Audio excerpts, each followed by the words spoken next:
every single time. Well, amazing, dude. So glad you're here. So we have Kevin Smith on board, a special operator, and beyond excited to dive in and talk about training, in particular, the mental side of performance, this mental toughness of how can we get people to dial in their mental game? Because it's like we were just talking off air, right? Like we spend so much time developing this physical body. Like we are in the gym, we lift, we train, we're getting these like central adaptations, these peripheral adaptations, we're getting bigger muscles, we're chasing mitochondria, capillary density. I want to be bigger, faster, and stronger. All this good stuff, right? But there's this inherent connection between what the mind does and it rules over everything. And it's this two-way street of if you really want to be able to express yourself to the full extent as an athlete, right, then you have to get the mental game on board as well. So before we get there, though, I will have you just give a quick introduction for people listening that may not know who you are, and then we'll dive in and get after it. Yeah. I appreciate you having me on, James. So first of all, I'm a client of James. The Rebel Performance is amazing. Definitely hop on board if you haven't already. Good plug for you there. Hey, thank you. Appreciate it. We didn't talk about that. We didn't. So yeah, Kevin, I grew up in New York. I was a Division I swimmer. Kind of always been interested in the science of sport, physiologically and psychologically. And that started actually in college. I had a coach who was really kind of innovative. We helped design some of the swimsuits that were made in the early 2000s. A bunch of them ended up getting banned because they aided all those cheating ones, right? Much. When all the world records got shattered. Yep. So I helped test some of those in the flume. So that kind of piqued my interest. And then the mental side of things stuff I've always been interested in myself from a young age, even. I'm not sure what sparked it. Maybe just being the youngest of three boys and getting the crap kicked out of me all the time. And so I needed to be mentally tough just to make it. I think my mom had an influence there as well. She was always big into that and also preached kind of like Stoic philosophy with me, Seneca and Marcus Aurelius from a young age. So just had an interesting background, always been interested in the mental performance side of things. I'm in special operations. I'm getting out of the military here very shortly, and may even pursue a career in the cognitive neuroscience or mental performance world. So, I think that's good for background, and let's get to it. Beautiful, man. We'll jump right in. So a lot of this stems, and we talked about this briefly off air. We did a really good episode, however many episodes back that was, with Tommy Hackenbrook. And we kind of like, we very touched the surface, like scratched the surface of this whole concept of mental toughness. But we didn't really get into actual tactics, actual strategies, actual like things that people can go and use and work on to improve their mental toughness, to kind of unlock this like mental performance, like this brain performance, if you will, to remove, because like the brain has a capacity to just be this massive handbrake on everything that's happening downstream of it. So how to better control that so you're not trying to handbrake and drive down the highway going 100 miles an hour, which is not a great idea. So I will turn this over to you and let you kick this off and start that kind of wherever you would like. Yeah. So when I think about kind of the mental side of things, think about two different areas, right? There's mental performance and mental toughness. And just like with physical performance, if you work out more, you are going to be physically tougher, right? If I run a mile every day, it's going to be easier for me to run a mile 2 months from now, right? And so I've gotten physically tougher. When it comes to mental toughness, it's kind of the same thing. If you practice mental performance regularly, and some mental toughness tactics that I'll get into a little later, it's easier to do and therefore makes you mentally tougher because you're just well practiced at it. I think there's some people who, just by the environment they grow up in or genetics, probably a mix of the two, kind of have this naturally, and then maybe they're lucky enough to hone it further throughout their lives. Some people maybe don't start off as mentally tough, and that's fine too. but you absolutely can practice the way you think, and that's a great thing about the brain. And we were talking a little bit beforehand about neuroplasticity. The kind of well proven idea now that the brain is continually rewiring itself based on what you're thinking about, and not only what you're thinking about, but how you're thinking. So I'll start off there with how you're thinking on the cognitive performance side of things, and talk about like 3 different kind of areas of strategies. And I'm going to give a shout out to the Brain Performance Institute at UT Dallas here, who I've been fortunate enough to work with a couple times. They have a great seminar called SMART, where I'm kind of cherry picking some info out of here that I've used.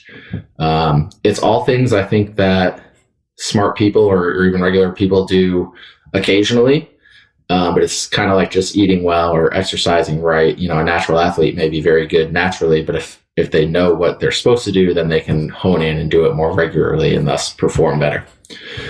So on kind of the foundational side of things for the brain, I talk about, taking brain breaks throughout the day. Especially nowadays, people seem to be always connected, always doing something.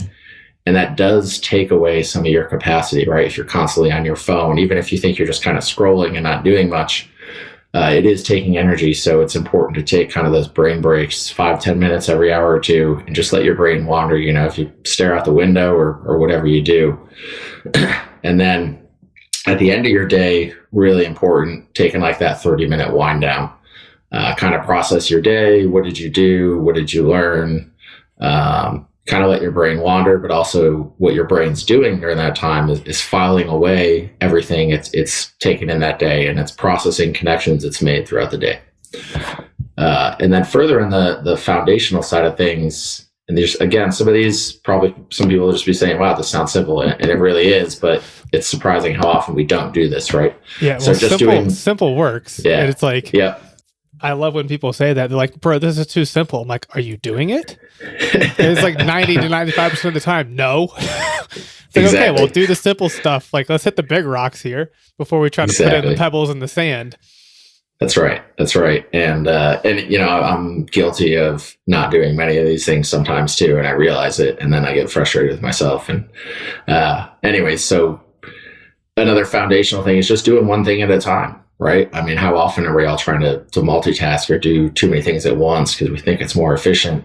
Well, 2 things, it's usually not actually more efficient. You're usually just switching between doing 2 or 3 things poorly and end up taking more time. And then also the act of switching between tasks like that very quickly, like say you're on the phone and writing an email at the same time about different things, that's really hard on your brain. It's really tiring. And so that's a behavior you want to avoid. So just do one thing at a time. And then additionally, your ability to think deeply and critically think, right? You can't do it 24 hours a day, right? Just like you can't work out 24 hours a day. So one of the things the Brain Performance Institute talks about that I really like is doing 2 things, taking about a 45-90 minute window twice a day to do something that requires critical thinking, right? Not scrolling on Instagram or just reading an article, but thinking about something, right? So like for you, James, critically thinking about what's the direction you want to take Rebel Performance in the next year, and formulating a strategy or something like that. So something that requires critical thinking and is going to make you feel good to actually do it too. And then I kind of move into how to think about things, right? I think, especially in modern society now, I always have this fear that we're all turning into like mindless drones, just kind of information receptacles. Yeah. Well, as like a random aside on this topic, I was having a conversation with a friend the other day about this, like how we are perceiving and thinking about things nowadays. And like, I'm 100% positive that every generation reaches these weird tipping points where it just feels like everything's collapsing around them. But right now in particular, it's one of those things where I kind of look at like what people are talking about. And it's like, well, as a species, we've kind of reached this point where we don't have real problems anymore, right? Like you have shelter, you have food. I can go on a walk in my neighborhood and I don't need to worry about getting eaten by a predator. So like, historically, the things that we would be spending the vast majority of our time worrying about are now off the table. And then now we're getting into this whole nother realm of different problems, right? Mm-hmm. It's just, I'll let you run with that wherever you want, but just an aside. No, that's something I think about all the time. And I think there's some good psychology and science on that. Your body from evolution, right? We're wired to become stressed at certain times for good reasons. Like you meant, if a predator shows up, a lion or, something that's actually a threat to eat me, right? Stress is good in that case because it's going to give you energy to do something, right? And that's actually, later we'll talk about stress, and that's a good way to frame stress. It's giving you energy to do something. But now we don't have those evolutionary cues for stress. Life's almost too easy. And I actually personally believe that's why we kind of have more mental health issues nowadays. And I really disagree with some of the futurists out there who believe in a future where people won't have to do anything and we'll just be plugged into our computers and just kind of float through life. I don't know if you've seen the movie WALL-E, but all the people are just floating around and doing nothing. And I think that, I think people will feel really, really bad about themselves if that's their lives. You got to have something you're striving for, something you're fighting for, kind of. Otherwise, your stress is going to come out in places where it doesn't make sense, right? And then you're going to feel bad that you're stressed about something that doesn't make sense. And it's kind of this downward cycle. So, it is an odd time, I think, in history, in that in the last 100 years since the Industrial Revolution, that has really, really changed.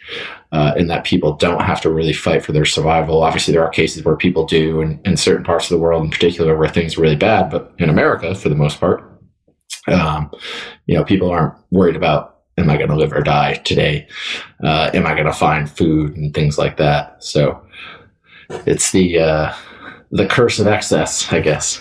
Yeah, it's one of those things where in order to really appreciate the light, sometimes you have to understand that there's this darkness. Right.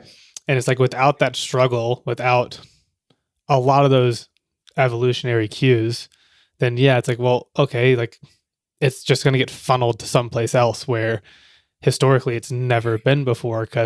And we don't need to spend a lot of time here because this is such a huge topic, right? So broad. Yep. Such a broad topic, but it's like historically, like if you're thinking hunter-gatherer times, right? It's like, you don't really have time to sit around and stress about, it's like, I'm not really with the popular kids, right? It's like, okay, we need food and we need shelter and make sure you don't get eaten by this thing over here when you go out to get this taken care of. It's like, there were constantly things that you needed to be working on to supply and help the tribe, all this other goodness. But so we can circle this back here and come back to this mental performance and then mental toughness realm. Yeah.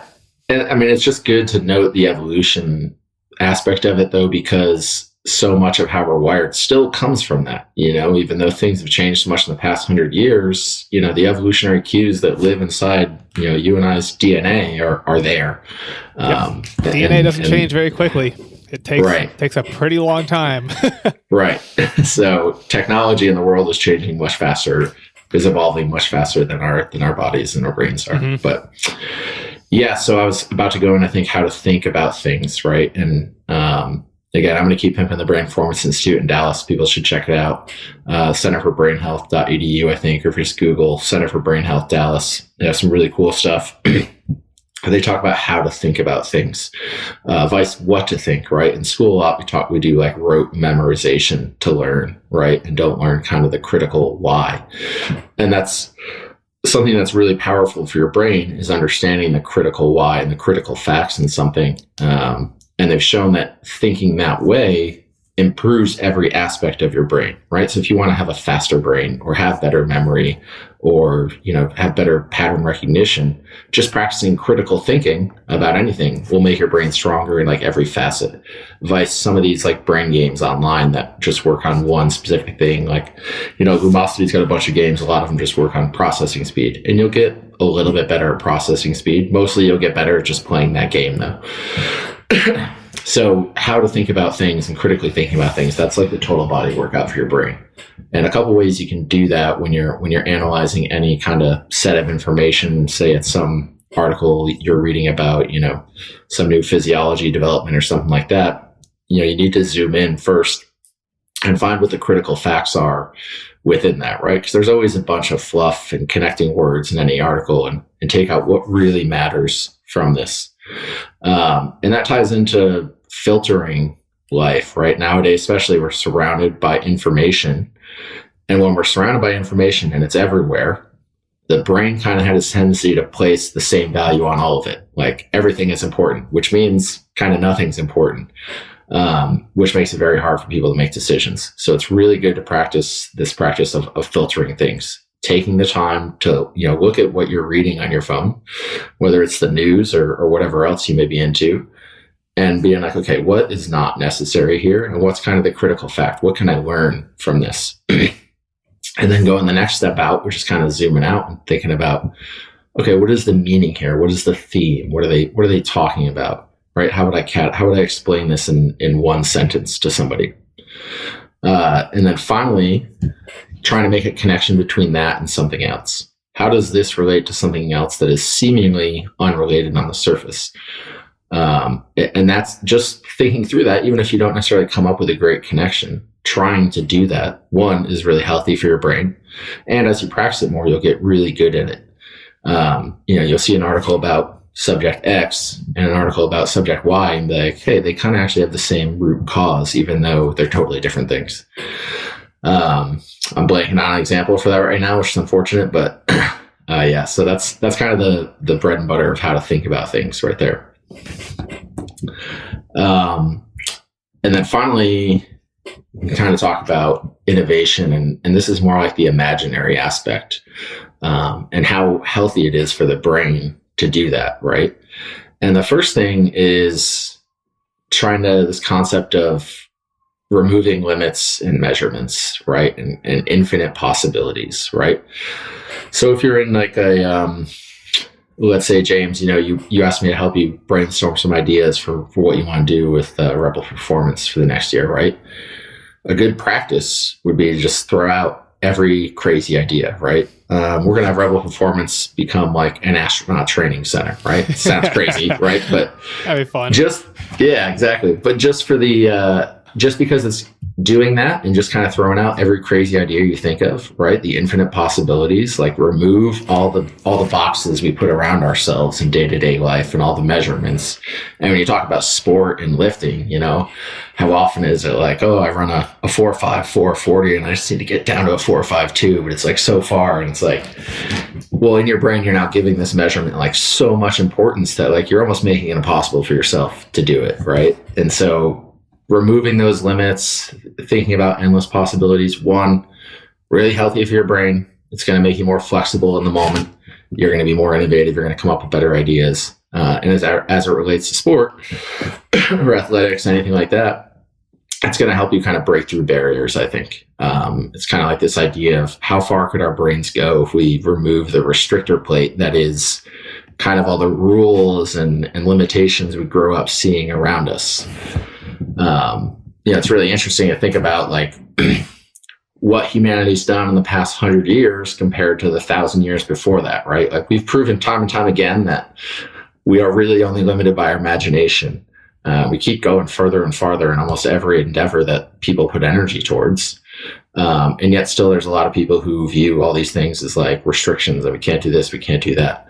And obviously we can. And that's what the broadband of humanity shows us over its existence, that there's so much we can do.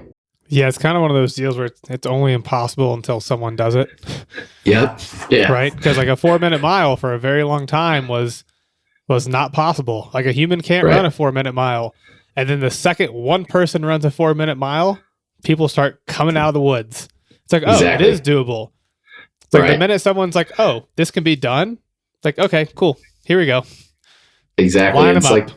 I think there was a study done on cyclists maybe, where they basically lied to them. Like they had them do their fastest race, didn't tell them what the time was. And then they adjusted it 10% faster and told them, okay, this time you're racing, you're just following, your ghost, so to speak, of the last time, not telling them that they made it faster. And like the vast majority of them kept up with it, even though it was 10% better than their personal best previously.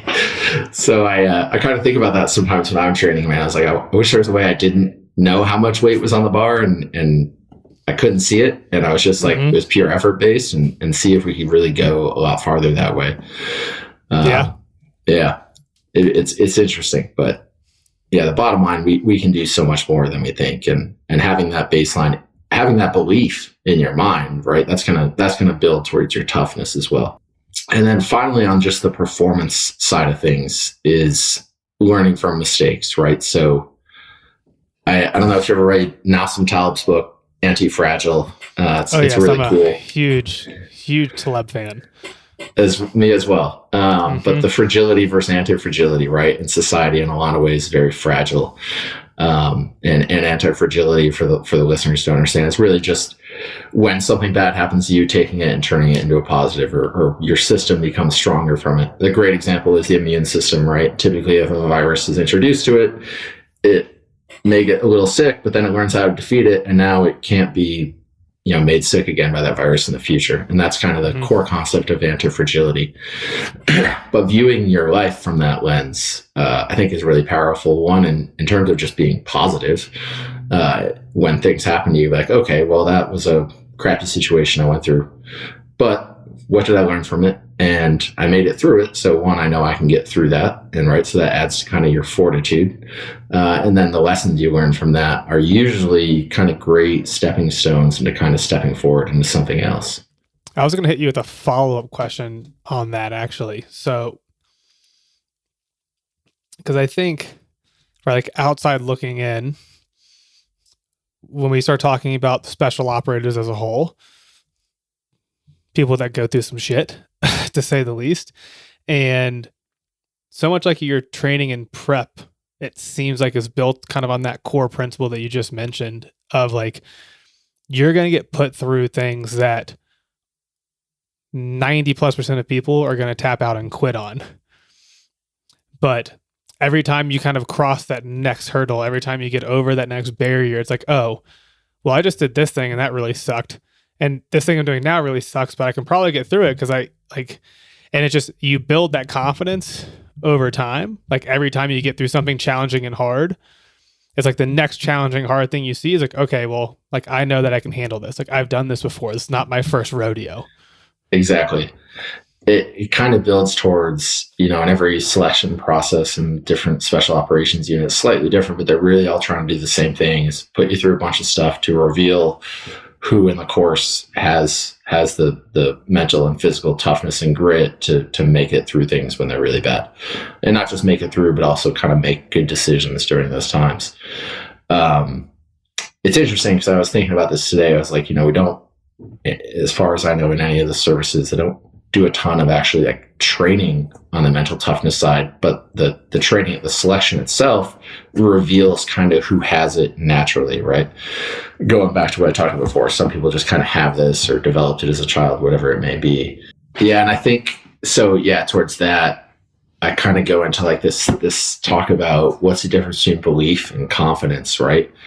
Confidence is like, I'm pretty sure I can do this. Belief is like, I'm going to do this. Right. And some people would say that's arrogance. Maybe, I don't know. I don't see it that way. I think that's just strong self-belief. And so I think that's really important, right? Don't just have this confidence that like, yeah, I'm pretty sure I can do this. But, I can do this. Right. And you can practice that. You can kind of do some self-talk, inner monologue. I'll talk to that a bit. To help, back yourself up or, be your own biggest cheerleader. And then at the same time, any difficult situation, whether it's some sort of selection course or, I don't know, anything someone's going through in their life, generally somebody somewhere has gone through maybe the same thing, certainly probably something worse and harder, and made it. And so that's, I think, always a really powerful way is to look around and be like, hey, look, my friend is going through a divorce and they're a single mom and working 3 jobs to make ends meet, and they're making it work. So I can too, right? So relying on the community around you, teamwork that's a huge reason some guys do well in certain selection courses. But in general in life, that's a great thing. Using your friends and your community as your teamwork, as your mental toughness, or if you're at the gym, the people you're around, right, supporting each other. You see that, a couple guys in front of you were able to crush, 3x7 at 350 for squats. So, all right, well, I can do it too if they can do it, right? We're all just similar, or at least close to similar, besides like the freak athletes out there. That's for sure. That is absolutely the case. So if we want to talk about, because at the beginning you mentioned we have this mental performance realm and getting better at unlocking the mental performance, like doing these things that seem simple yet have a really big impact, which are the things you should be doing, by the way, FYI. Really complicated, fancy stuff usually gets you a small ROI. The simple stuff tends to be that 20-80 Pareto principle. But if we want to transition this and talk about, okay, we can do these things, we can get this more mental performance unlocked for us. What's in that transition, that bridge over to the mental toughness side of the world that you mentioned earlier? Yeah, absolutely. So just kind of some of the tactics or, things you can do to practice or to exercise mental toughness, I should say, right? And there's a few things, and there's a lot of these out there. And again, none of these are going to be mind-blowing. Most people have probably heard them, but it's just a matter of executing and doing it regularly, right? So one of the first things that I think is really important is just framing how you look at any given situation, right? Because we do have control over our brains, right? And what we're thinking about to some extent, right? I'll just intervene super quick. Sorry, I just want to intervene. Like, that's one that always sends me on just like a whirlwind, because it's like my brain is thinking about itself, and it's like my brain is controlling itself, and it's like, sorry, that's just always like a weird one for me. That's like you're sitting outside at the fire pit at night, someone starts talking about the universe, and you start talking about the brain, and you're just like, yeah, it's like one of those things. It's like thinking about time travel. If you think about it too much, you're like, am I having any original thoughts, or like, where is this coming from? Where's the like the input coming from up there? And that's what's interesting. So I think there's always the like unconscious thought, which is really just the prism of your own experiences, right? If I see, if I see a wolf running at me, I don't have a lot of experience with that. So I actually don't know how I'd react, right? Like, that's never actually happened to me before. Now, if I lived like somewhere maybe in the plains of Africa where that's happened regularly, I probably have like a predefined response. So your brain's kind of just always working off of experience, right? And so we see things, or we sense things, and then it has some initial reaction, right? Which you probably don't have a ton of control over. But you do have control over what you then think about next, right? And that's the framing piece. So looking at a situation through a different lens. Let's say you're a closer for a baseball team, right? And you get called in ninth inning of the World Series, right? You can look at that a lot of different ways. You can look at it as, oh my God, I have all the pressure in the world on me. If I blow this game, we lose, right? And then you're probably going to get really stressed, and not in a good way. And what happens when you get stressed, you've talked about this before on the show, but your blood goes kind of more to the center of your body, goes away from the limbs and the extremities, which is why you kind of get shaky when you get nervous. Well, for a baseball pitcher, being shaky in the hands, probably not the greatest thing for your pitch control. So if you're looking at it that way, that's not going to work out so well, right? But if you reframe it, right? Hey, I have an opportunity to be the man here and win the World Series, right? This is fun. Like, this is what I've thought about since I was a kid, right? I'm just going to have fun with this, right? And that kind of dovetails right into my next one, self-talk, because if you reframe something and then you don't have the self-talk to back it up, you're probably going to fall back to maybe something negative, if that's how you at least initially reacted. But the more you practice positive framing, the more I think your brain will naturally view things through that lens, if that makes sense. Yeah, absolutely. And I think on that framing bit, one that I've used historically that helps as well is trying to intentionally remove everything but the core essential aspect of what's taking place. Exactly. Right? It's like, okay, in the pitching example, it's like, all right, well, I'm stepping on a mound to throw a ball to the catcher behind the plate. I've done this a bazillion times. It's like, and nothing else matters, right? Like, it shouldn't matter if I'm doing it in Yankee Stadium or if I'm just in my backyard doing it with my dad. It's the same 60 feet 6 inches. It's the same baseball. The only thing that's changed is the external circumstances that are feeding into my brain. Nothing else is different. It's just funny. Actually, I had this exact conversation so I just went on that backpacking trip in the Grand Canyon, which was amazing and phenomenal. It's funny. I was supposed to be there at the same time you were. My brother and I were going to go. Yeah, we pushed to do it a little later, but yeah, I've done that a few times. I love it. Nice, man. So there were a few like real sketchy sections that we went through, like real narrow ledge with like rock jutting out, and then like you got a sheer drop on this side. You got the pack. That's what I love about the Grand Canyon. Yeah, and so like you're kind of like tight roping this thing, trying not to like bang your bag into this stuff over here on the right that's gonna like knock you off. And it's just, I had to keep reminding myself, I'm like, don't let the external circumstances impact what you're doing. Like, if you were walking on the sidewalk, you would not be concerned about spontaneously just falling to your left. Right. But the minute I put a ledge there, I'm like, what happens? Like, I'm just going to fall over. I'm going to spontaneously just fall to my left out of nowhere. Well, it's that thing too, right? If you're trying to like throw a ball and you want to make sure you don't hit something, but you're then staring at the thing you don't want to hit, you end up hitting it, right? And it's just the same as like walking on a ledge. Or I don't want to fall 1,000 feet to my death. And you just keep looking at it. So you like feel your body moving that way, and you're like, oh my God, I'm going to kill myself by accident.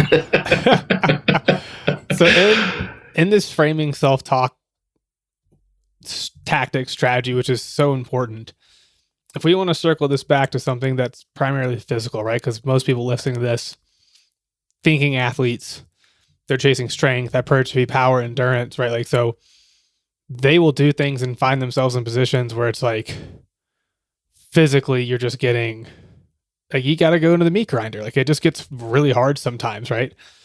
So for you in particular, like when physically, when shit starts to hit the fan, like what's that self-talk look like to you? Like, what is the mental triggers you're putting in to be like, okay, like just take a deep breath, focus on breathing. You're going to be fine. Like, it hurts. It sucks, but you can keep going. You can keep moving. Just do it. Right. So the first thing I think is kind of, I think I was born kind of weird. When my brothers used to beat me up when I was little, I would laugh. And I think that was just my brain's like natural way of being like, this isn't that bad, right? So that's kind of something I do now, right? When you're in a tough situation, like let's say we're backpacking in the Grand Canyon, right? And we're 9 miles in and we've gained like 5,000 feet and you're exhausted and you still have 2 miles to go. Your pack feels heavier and heavier. You look at the positives, right? For me, I always draw on like teamwork. That's a huge part of my personality is loving the teamwork aspect. So this may not work for individual athletes, but at least for the teamwork aspect, like looking around at your teammates, like, hey, we're all doing this together. Maybe tell some jokes, lighten the situation, right? Like, man, this is so ridiculous that I'm walking 12 miles today with a 100-pound bag on. But it is what it is, right? So and that's kind of reframing, right? Just look at it like, this is just me and my buddies walking through the canyon, getting the crap kicked out of us, and what could be better? So just kind of, and that helps lighten it, and then that'll help, laughter like helps remove stress and stuff like that. So that's a really powerful one. As far as like self-talk, right? That's just that inner monologue, like, hey, I'm going to be okay. I've trained for this, or I know I'm just going to make it, right? There's just that self-belief. And you just got to keep that voice in your head. Like, hey, I'm going to be fine. I'm going to be fine. And, usually there's kind of like, wave tops and troughs you're going through when you're doing some very difficult physical activity, right? There's points where you're like, oh, I'm good. I'm going to be totally fine to the end. And then an hour later, you're like, oh my God, I'm going to die here. Yeah. Ricky Bobby, I'm on fire. Save me, Oprah Winfrey.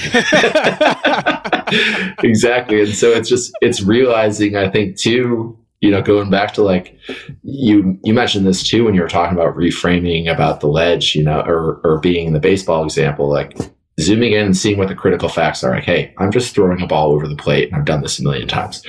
If you're weightlifting or whatever, it's like, hey, I've done a back squat 10,000 times in my life. I'm going to be fine on this one. Or I've done whatever AMRAP or CrossFit workout we're doing today, and I've done these, and I always make it, right? And even if I don't, then I'm going to learn from it, right? Unless you're in a situation where the sport could actually kill you. That's a little different, like big wave surfing, which, I haven't done, so I don't want to speak towards that. But again, I think it just goes back to that belief though, right? And not being afraid to fail is a big part of that too, right? So there's this like weird not trade-off, but like I try to always have, if I'm doing something, belief, right? I'm going to do this, right? And then inevitably, sometimes you fail. And so you got to have also this mindset of like, when that happens, right? Wow, I really believed I was going to do that. I didn't. Okay. Take a breath. What can I learn from that, right? How could I prepare? How could I have prepared better? Maybe I should have seen it coming that I was going to fail in that moment. I didn't sleep well enough the night before or something. Maybe I should have put this activity off till tomorrow. So there's a lot to go with the self-talk piece and the framing, I think, but it's practicing it too, just on your regular gym days. I do this, some days you don't wake up feeling as good, but then I know my workout's coming up and I'm like, okay, hey, I want to put out today, right? And I'm about 80% through the Apex program with you, and so we're starting to put up more weight, and so like trying to get myself in the right mindset before I even start warming up. Music's a good trigger for me. Certain types of music, kind of just get me right in the zone and get my brain thinking the right things. So whatever works, everyone has something that probably helps them get in the zone, so to speak, and just making sure you do that and not letting yourself get distracted. I think nowadays avoiding the distractions is maybe the biggest one. Yeah, like you're trying to prep, then you pull it and it's funny too how often people do this. They don't realize, like, if you just count the number of times a day, you just grab your phone out of habit and just flip it open and start doing crap. It's like sickening. It is, yeah, it's pretty sickening. But I mean, wow, I think I'm a slave to this device. yeah, I mean, like who's training who, right? So yeah, I think one of your points there about the teamwork is something that like we really prioritize with what we do at Rebel. Like that's a huge piece of what I want to try to bring people remotely. It's obviously hard. It's not as good as us all being together in person. We'll have some in-person stuff throughout the year. Like we'll have training camps for all of our training members and our athletes and stuff, but it's like remotely, that's why in our forum, like you have built-in challenges and it's like, hey, like go post a video of yourself doing this. Right? Because if you log in the forum and you just like see scrolls of humans just like getting after it and doing their thing, it's like you're getting this situation where we have a rising tide that raises all ships. Yeah, and that, I mean, for me, that always taps into my competitiveness, because like I'm out like on the West Coast, so I see what everyone else has done first. I'm like, okay, well, I've got to get at least 8 reps because I want to be the strongest, but I definitely also can't be the weakest. Mm-hmm. Yeah. So I think a big part of it is understanding your own personality and what motivates you, right? Like I'm naturally a very highly competitive person. And so I usually tap into that, either the competitive part of my personality or the teamwork part is what's going to get me firing on all cylinders. And everyone's different. I think it's just having that self-awareness of what gets you going. Excellent. 2 other things really important, I think, when we talk about mental toughness strategies. And this would even go back towards like when you're grinding through something really tough, and that's chunking, right? So breaking a task into small digestible pieces, right? 1 rep at a time, 1 set at a time, whatever it may be. Or if you're doing a more endurance thing, like hiking the Grand Canyon, it's making it to the next water stop. It's like, hey, I'm just going to make the next water stop. Then we're going to have 30 minutes or so. I'm going to snack. My energy will come back up. I'm going to get some water. And then cool, then we take off and now I make it to the next water stop. So you're just doing a mile at a time instead of doing 18 miles all at once. And that makes it easier on your brain and your body and just helps you out. So that's, again, super simple thing people talk about, but it's just a matter of practicing it. Yeah, I think that it always just comes back to the capacity to actually implement and execute these things. Because I feel like the vast majority of people, a lot of people listening to this podcast right now, are professional consumers of information. They read tons of books. They go to all these workshops. They go to all these conferences. They consume, and they never do anything with it. It's just, oh yeah, I've heard that before. Yeah, I've read that. And it just sits in their brain. And it's like, bro, like the rubber meets the road with action. Like if you're not taking action, if you're not implementing these things, then it's a waste. Like you're just like, what's the point of consumption if you're not going to do something with it? And that's what I see all the time, like these just professional consumers of information that never implement. And I'm like, dude, you're missing the boat here. You're missing like what's really important. Absolutely. And that's like it's something I struggle with even myself, right? It's tough to like not get sucked into your phone or whatever on a day-to-day basis. Because everyone else is on them, right? And so you're like, all right, well, I guess I'll do it too. But it is something to be cognizant of, and it's really become it's just kind of how society is worldwide nowadays. I think we're seeing it actually in the stats on like mental health and stuff like that, especially with the teenagers right now, like depression and stuff like that has gone up quite a bit. And I think that the technology, the social media, all those things are kind of the root cause there. And so we just kind of need to educate people on these like practices that again are very simple and people have been doing for thousands of years. But we just got to get back in those good habits that are more in line with kind of how our evolutionary selves want to be. It's funny because as a side point, like I'd highly recommend Andrew Huberman's podcast for anyone who's listening. If you're familiar with it, James. I haven't listened to it, but I'm going to jot it down here and I will go give it a look. Yeah, so he's a cognitive neuroscience at Stanford. He's got a lab and he's doing these podcasts, which are free. And he's going through, I think he's got up to like 15 episodes by now, and they're each of an hour talking about all these different ways to make sure your brain's in line with how it should be. And it's funny because science is just now supporting that like millions of years of evolution had our bodies working pretty good, actually. Yeah, shocker. I mean, that's Taleb 101, my man, right? Like, yeah. Nature has run the ultimate experiment. If it survived thousands of years, that's probably the best way to go about doing things. Right? Like what does sleep science say? Like it basically says, go to bed when the sun goes down and wake up when it comes up, because that's what your body wants to do. Yeah. So sleep's one of those funny ones. Yeah. If right? you told someone that 200 years ago, if you asked them like, hey, when should I go to bed? They'd look at you like, what do you mean? Like, yeah. What? When I fall asleep. Yeah. It gets dark and then I make a fire and then I fall asleep. Yep. And that just goes back to that filtering, right? We have so much noise in our lives, not a lot of signal, another good Talebism there. And we need to filter out the noise better. And again, you control that. You control how much you're on your phone a day and how much you're having interactions that are just consuming info versus taking things for action and doing things. And you always feel better when you actually do things. It's just easier to just consume things. Yeah.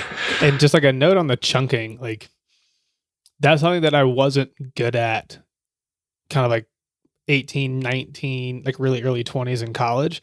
A lot of this stuff was stuff that I didn't implement well. And like chunking for me is enormous because it's like, I don't care what your goal is, what you're trying to achieve. You can only get there by doing whatever the next thing is, like that immediate next thing. Like I can't hike out of the Grand Canyon unless I take one step. Right. So it's like, I take one step and then I'm going to take the next step. Like you got to figure out like, what's the domino right in front of my face? Because it's like, all right, like say that, like maybe I have a set of 10 today on squats and I know it's going to suck. Like I got buried a few days ago by squats. It's like a brutal protocol. I knew it was coming. It was one of those things like I looked at my phone and I was like, fuck. It's like, this is what's happening tomorrow. And like, I was like dreading it. But then, yeah, like you have your routine, you break out it. And I'm like, okay, like if I look at the entire set and rep scheme of what I'm doing, like, it's just like, this is going to be so terrible. It's really imposing. Like, I know how much this is going to hurt. I'm like, but I know that I have to finish the first set. And in order for me to finish the first set, I've got to at least do the first rep. And so it's just like, okay, if I can just break this down, I'm just going to focus on it one rep at a time. Like I can't think about the whole big picture because that's terrifying and intimidating. But if I can just focus on that first rep and then do the next rep and then do the next rep, like after you do a handful of reps, you're there. Like you end up where you want to be. And it's like that for anything that you want to do. But physically, it's like sometimes people get too zoomed out, right? And they just like zoom in on that immediate picture. Like, yeah, it's good to zoom out and look at everything that's happening. Mm-hmm. But then it's like, what am I doing right now? What's the thing I'm executing on? What's the one rep, the one breath, right? It's like if you're running and it sucks, or you're doing a Metcon and it sucks, you got to breathe. Like if you need to make it as simple as that, right? Just be like, okay, I'm just going to focus on taking my next breath. Like I'm just going to be in and out and in and out, right? And so chunk it down to whatever the smallest unit is that you can focus on. Because if you can just focus on that small unit and do it repetitively again and again and again, so you'd be amazed what happens over the course of a workout, over the course of a day, over the course of a month, 6 months. Humans just aren't wired to inherently do that though. Like it takes a lot of, you have to be very intentional. Yeah. And I think part of the reason that's tough for us in modern times, right, is like, what's the purpose behind it, right? You know, like thousands of years ago when we had to, we were hunter gatherers and, I was going to leave the cave to go get food. I didn't think about how hard it was going to be because I was really motivated to get food, right? Whereas now most of the stuff we do is like just a choice. I work out hard because I want to be in good shape, but like technically I don't need to be. Yes, I'll be healthier, but like I'm still going to live quite a while, either way. So the urgency isn't there, right? And that's the part you got to give yourself with the self-talk and the competitiveness and just realizing too that it just feels good, at the end of it. It always kind of like hurts when you're doing something physically tough during, and then afterwards, everyone feels this way after you do something hard. You're like, oh, that sucked, but man, I'm glad I did that. And it's like, just remember that like at the end, you're going to be happy you did it instead of choosing to sit on the couch and do nothing. Yeah. So we have chunking, and then I think you said you had one other tactic strategy that. Yeah, and that's just arousal control, which can be done pretty effectively just with breathing, right? And there's all kinds of stuff out there about this. There's apps that give like guided breathing at night to help people fall asleep, but generally those patterns will also help bring your body more into balance, right? The fight between the parasympathetic and the sympathetic system. And there's some biofeedback devices out there where you can practice it too, to get you to what's called your resonant breathing frequency, which is the frequency where your breathing is like perfectly aligned with your heart rate variability, which is a good measure of the balance between parasympathetic and sympathetic system, where that is its highest level, right? So you're not totally de-stressed, but your body's kind of ready to do anything.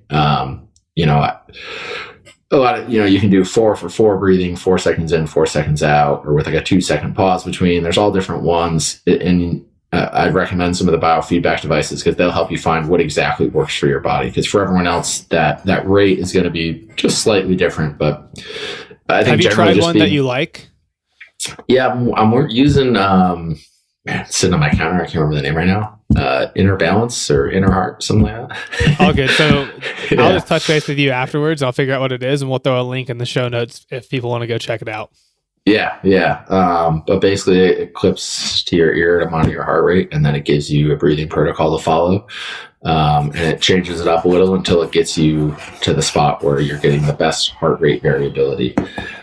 So getting your body in control. And so going back to the arousal control piece, right? When we encounter a stressful situation, right? Our senses see or hear or smell something that makes us be like stress, right? And for some people that may be the first day of school, college. And for some people, it's a big meeting at work. Public speaking is like everyone's number one fear, right?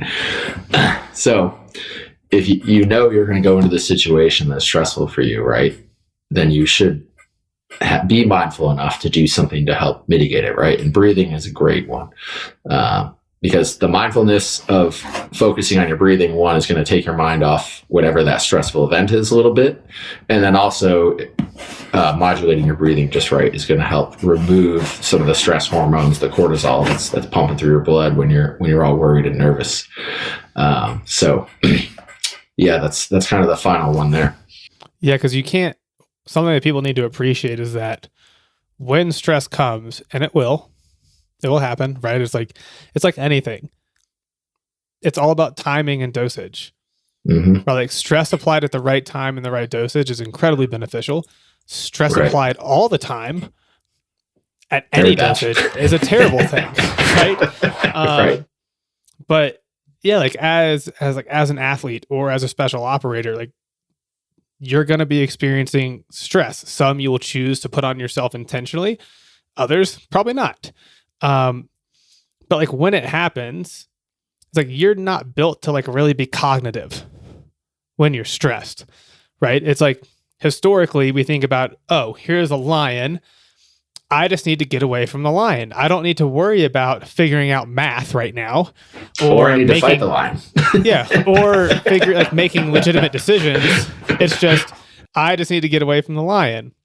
And so that's where this arousal control is so huge, because if you don't have the ability to take those deep breaths, like I think the 4 in, 4 out is awesome and the other strategies, but if you can't use that to center yourself to then make good decisions, then like you're at a severe disadvantage, right? Like and it doesn't matter what realm we're talking in, right? Maybe you're like we can take any strength sport around, right? Like if you think powerlifting, like if you don't do a good job controlling that arousal before you step onto a platform, I'm willing to bet that you're not going to be dialed in and hit the rep that you need to hit, and it's going to cost you, right? CrossFit could be another great example. Like a lot of people don't realize this, CrossFit is an enormous strategy sport, right? Like you're pacing off everyone around you. You're trying to like hit reps in certain chunks. Like there's so much strategy that goes on behind the scenes in really high level CrossFitters. And it's like, if you can't stay on top of the mental game and you're just kind of like throwing it to the wind and like, I'm just going to go in this head first. Let's just see what happens. And then you can't cognitively like really think, you're going to lose. You're going to get absolutely buried. Right. And it'll be like that even in training, right? Like your ability to have a really good set is going to be dictated by your capacity to pull yourself out and use this strategy. Absolutely. And I think too, I think everyone has natural rhythms they go throughout the day too. And I think, I don't want to be too scientific here because I'm not a scientist, but everyone kind of has an up and down flow to their day between arousal and more kind of like sleepiness, right? And we're hitting the sleepiness portion for me here on the back end of the day. Right. Yeah, if suddenly it's quiet for my end, I'm asleep. But having the awareness to understand, like, put your workouts or times when you need to be productive, whether it's physically or mentally, during those times of day where you notice your energy is the best, right? And putting the times to like eat and rest and digest during those times where you're kind of on the down part of the curve, and not fight it and not try to be up all the time. I think that's another modern society problem, is like, I'm working my 9 to 5 and all 8 hours, I got to be at 100%. So I'm going to drink 100 cups of coffee, right? Yeah, it's like, it's just so stupid. It's like, maybe I'm a morning person. Like I do my best cognitive work first thing in the morning. So anything that's high priority for me gets plugged in first thing in the morning. Like I want to be working on it at 7 a.m. because I'm really good from about 7 till probably 11 a.m. I'm super. I thought you were going to say like 7 to 7:10. Oh, that's phenomenal, right? But then as I feel that mental side tapping out, it's like, cool. Now I'm going to hit my workout. Yep. Right? Because it's like, all right, I'm right in the middle of the day. I'm primed. I'm ready to go do this, crush a workout. And then that gives me a little bit of a feed in to go do my afternoon tasks, essentially. But like for us right now, like in Salt Lake, what is it, 5:30, 5:40? And like I come down so quick after about 5:30 because like I go to bed at 8. Yeah. Well, what time does the sun go down out there right now? I Like am six. I am in bed and it's still somewhat sunny outside. Oh wow, wow. Well, you're synced up pretty good. It sounds like though that is when you should be getting tired. Yeah, I mean the downside here in Salt Lake in the summer, it's actually it's great. It's really cool, but the downside in sleeping is that we get really long day cycles. Like the sun will come up 6 a.m. and it'll still be light out at 9:30 at night, right? And then like you get the opposite in the winter where it gets super short. So, but I mean, like unless you live on the equator, everyone's gonna have that fluctuation. Right, right. But it's great that you're mindful of like, when you're most productive and you kind of schedule your day that way, right? And I think a lot of people don't do that, or, you're self-employed essentially. So you have a little more control over your schedule, I would argue, than someone who works for, say, a corporation. But, if you worked at a corporation or in the military, whatever, I think leaders should be aware of this and kind of encourage their people to build their day that way, right? Or maybe even talk about it as a group within whatever your team is. If you're on the design team at Google or an engineering team at Lockheed Martin, it's like, hey, when do you all best perform, right? Do your work then, right? Because other than when we all need to be working at the same time together, if I'm the team manager, I don't care. I want people to maximize their productivity. Yep. And then you have all the tactics and strategies that we've been talking about to help dial it in when your hand is forced. Because, right, as ideal as it is to be like, okay, we'll have this really nice, perfectly like laid out schedule for myself. Sometimes life takes a dump on that schedule and you've got to deal with it, right? And so this is why we have all these other tactics and strategies that we've been going over so we can still like break through these barriers. We can unlock this mental side of performance. And by unlocking that mental side, you're just feeding fuel to the fire, right? Like, was it like legs feed the wolf or something along those lines? It's like you're just feeding fuel and fire down into the body to do what it wants to do. Yeah, it's like do everything you can to optimize yourself. And then also kind of, this will dovetail into my one final little point here, is like have the philosophy of like, I can't control everything that's going to happen. Like you said, I could have the perfect plan and sleep and wake times are totally aligned. I eat all my meals exactly how they're supposed to, right? I would then start to argue you're getting into the fragility realm if like everything has to happen the way you planned it for it to be okay, right? So to be a little more anti-fragile and to be a little more resilient, right? And this is kind of Stoic philosophy, ancient Romans, and that's, you can't control what happens to you. You can control how you react. And that's something I was just fortunate enough to learn as a kid through my mom. And I think I kind of naturally have that disposition. Again, I'm going to credit my brothers there for beating the crap out of me a lot for that. But I do think that's like, if people out there read Seneca or Marcus Aurelius, they're becoming more popular. I see like on Instagram, the Daily Stoic and stuff like that. But they have a lot of good stuff, and it's all about just taking what you have and making the best of it. And I really think that is probably one of the better outlooks on life to have as your foundation, right? Do what you can to make it as best you can. And when everything goes sideways because your plan got blown up by some event that was unforeseen, okay, reorient, figure out what's going on, and just go at it. Beautiful, man. I think that's a phenomenal way to wrap this. Yeah. I think we can close it right on that. That was so good.